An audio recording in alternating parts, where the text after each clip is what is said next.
सुक्यो होइन अब हेर त्यहाँ काम देखियो हात्ती जस्तै गरेर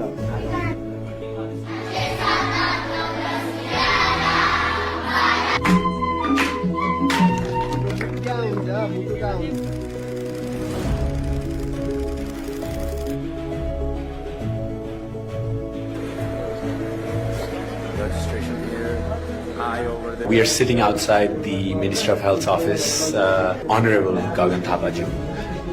We are here from Team HAPSA Nepal and Team HAPSA USA just to discuss the way forward for Nepal.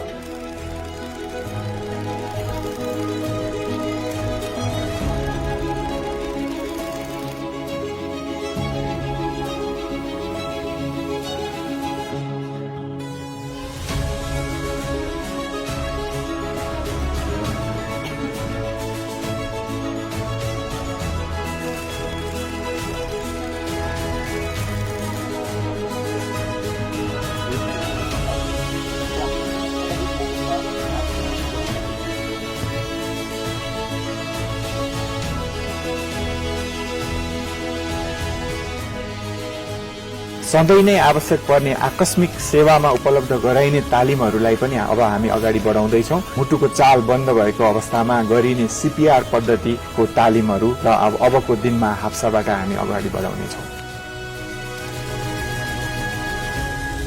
Training हुँदैछ यहाँ पुलिस र आर्मीको सीपीआर बेसिक लाइफ सेभिङ नेपालमा यो सबैले सिक्नुपर्ने जरुरी छ।